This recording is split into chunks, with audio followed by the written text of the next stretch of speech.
दोस्तों नमस्कार। प्रताप रंजन उपाध्याय के इस YouTube चैनल पर आप सभी का स्वागत है। दोस्तों हिंदी पढ़ना लिखना और शुद्ध बोलना आप बने रहिए इस चैनल पर, आप जरूर सीखेंगे। ध्यान से वीडियो को बार बार आप देखिए, प्ले करके बार बार रिपीट करके आप देखिए, आपको समझ में आएगा। हिंदी बहुत इजी लैंग्वेज है, बहुत बड़ी लैंग्वेज है। हिंदी भाषा एक बहुत बृहद लैंग्वेज है जिसको आप अगर मन लगाकर आप सीखें तो बहुत आसानी से आप सीख सकते हैं। तो आइए आज चैप्टर नंबर 2 वर्णमाला पर हम चलते हैं। और एक बार फिर से आपको याद दिला दूं, चैनल पर जो नए हों चैनल को सब्सक्राइब कर लें, बेल आइकॉन दबा लें ताकि अपडेट्स आपको लगातार मिलते रहें। तो आइए शुरुआत करते हैं। वर्णमाला। वर्णमाला जैसे नाम से ही स्पष्ट है, वर्णों की माला। माला आप घरों में देख रहे हैं, बहुत सारे मणिकाओं को, मोतियों को पिरोकर एक माला बना दी जाती है। वैसे ही वर्णों को के सुव्यवस्थित सुसंगठित समूह को हम वर्णमाला कहते हैं। अब लेकिन आपको ये वर्ण क्या है ये जानना जरूरी है। वर्ण हिंदी भाषा की सबसे सूक्ष्मतम ध्वनि है जिसे हम वर्ण कहते हैं। आइए हम पढ़ते हैं। भाषा की सबसे छोटी इकाई ध्वनि होती है। किसी भी भाषा की, न केवल हिंदी की बल्कि किसी भी भाषा की सबसे सूक्ष्मतम इकाई ध्वनि है। इसी ध्वनि को ही वर्ण कहते हैं। इन्हीं ध्वनियों को ही हम वर्ण कहते हैं। वर्णों को व्यवस्थित करने के समूह को वर्णमाला कहते हैं। वर्णों को व्यवस्थित कर दीजिए, एक क्रम में व्यवस्थित करके लिख दिया गया, वही वर्णमाला बन गया। हिंदी भाषा में उच्चारण के आधार पर 45 वर्ण होते हैं। इनमें 10 स्वर और 35 व्यंजन होते हैं। अभी आगे हम आपको दिखाएंगे विगिन के। लेखन के आधार पर 52 वर्ण होते हैं। इनमें 13 स्वर और 35 व्यंजन तथा 4 संयुक्त व्यंजन होते हैं। 52 वर्ण होते हैं, 52। वर्णमाला को 2 भागों में बांटा जाता है, पहला स्वर और दूसरा व्यंजन। ये स्वर क्या है? स्वर ऐसी ध्वनियां हैं जो आपके हृदय से, पेट से ये वायु डायरेक्ट बिना किसी रुकावट के बाहर आ जाती है, उसे हम स्वर कहते हैं। उच्चारण बहुत इंपॉर्टेंट है। कैसे हम उच्चारण करेंगे इनको? अ, आ, ई, उ,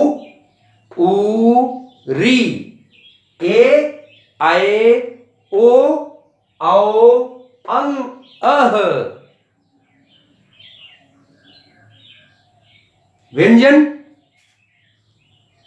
क, ख, ग, घ, अंगा, च, छ, ज, झ, इया, ट, ठ, ड, ढ, अड़ा, त, थ, द, ध, न, प, फ, ब, भ, म, य, र, ल, व, श, ख, स, ह, छ, त्रंग, ज्ञ और श्र से श्रमिक। ये ड के नीचे एक बिंदी लगा देने से ड़ बन जाता है। ड़ जुबान को थोड़ा ऊपर मोड़कर आप पलटेंगे, ड़। और वैसे ही ढ के नीचे बिंदी लगा देने से ढ बन जाता है, ढ। जैसे पढ़ना, सड़क, चढ़, पकड़, ये अतिरिक्त व्यंजन है।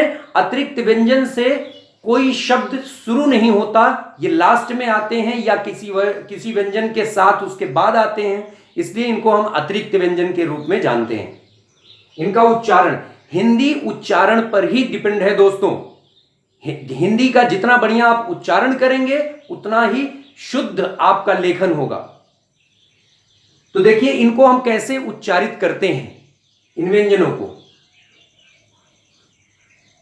क वर्ग को कंठ से और जुबान के पिछली वाले हिस्से को कंठ में हम टकराते हैं और क वर्ग को हम पूरा बोल पाते हैं। एक ही जगह से ये ध्वनियां निकलेंगी। क ख ग घ अंगा। च वर्ग तालु से, च वर्ग को तालु से हम बोलेंगे। तालु आपकी जुबान जो है, जिह्वा तालु में जाके टकराएगी। च छ ज झ इया।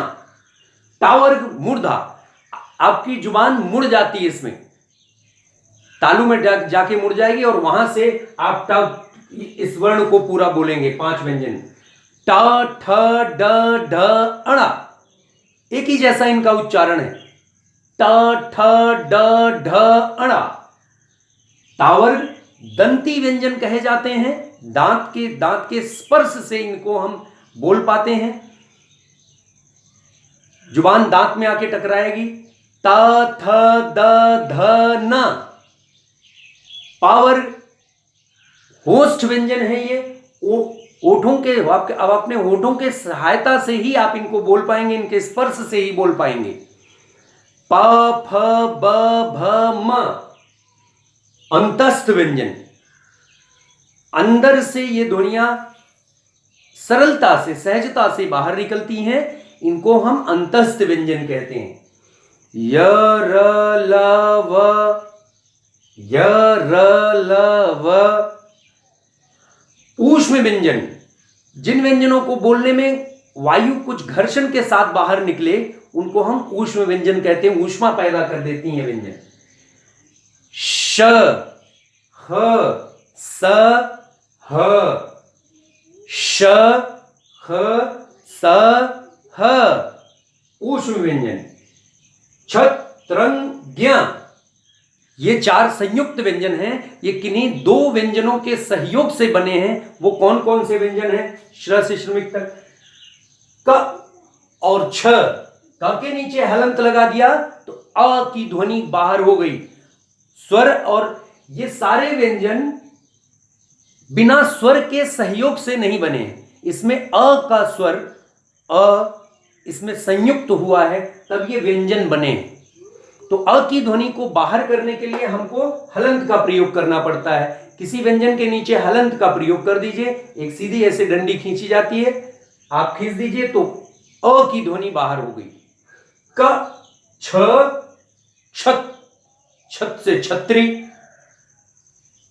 त र त्र, त्र से त्रिशूल। ज ज या ज्ञ। श र श्र, इन्हें हम संयुक्त व्यंजन के नाम से जानते हैं। 4 व्यंजन संयुक्त व्यंजन है। अब आप अगर इनको गिन लीजिए तो आप स्पष्ट हो जाएंगे कि लेखन के आधार पर 52 वर्ण, 52 वर्ण होते हैं। ढ़, ढ़ और ढ़ को मिलाकर 1 2 3 4 5 6 7 8 9 10 11 12 13 14 15 16 17 18 19 20 21 22 23 24 25 26 27 28 29 30 31 32 33 34 35 36 37 38 39, 39 यहां है, और 40 41 42 43 44 45 46 47 48 49 50 51 52, ये 52 वर्ण लेखन के आधार पर। और कुछ अगली कक्षा में आपको इसको और भी स्पष्ट करेंगे। अनुनासिक आयोगवाह है अंग और अह, ये 2 स्वर आयोगवाह के नाम से जाने जाते हैं, अंग और अह। अनुनासिक मुख और नाक दोनों से वायु बाहर आ जाए तो उनको हम अनुनासिक ध्वनियां कहते हैं। चांद, चांद, 5, इस पर इनको जब भी आप लिखेंगे, जैसे चांद, तो मुख से और नाक से दोनों से आप उच्चारण करेंगे। अनुस्वर, ये नाक से ही सिर्फ वायु आपके बाहर आएगी, नाक से। में, दोनों, हैं, करते हैं, कहते हैं। हमने यहां है लिखा तो है लिखा, तो यहां एक बिंदी भी लगा दिया, वही बिंदी का प्रयोग अनुस्वर है। विसर्ग अह, अतः, दुख, अह का प्रयोग, आगत ध्वनियां औ, डॉक्टर, डॉक्टर लिखने के लिए ये केवल चांद बना दिया जाता है, बिंदी नहीं लगाई जाएगी, इनको आगत ध्वनियां कहते हैं। इनके बारे में और विस्तार से हम आगे की कक्षाओं में जानते रहेंगे। चैनल पर बने रहिए और ज्यादा से ज्यादा लोगों तक शेयर करिए। मित्रों, इन वीडियोस को पढ़ने लिखने की वीडियोस हैं, हमारे अपनों का ही इससे लाभ होगा, निःशुल्क लाभ होगा, कोई इसका शुल्क नहीं है। चैनल को सब्सक्राइब करते रहिए और ज्यादा से ज्यादा लोगों को बोलिए चैनल से जुड़ें और लोगों की मदद करवाएं। जय हिंद, जय भारत।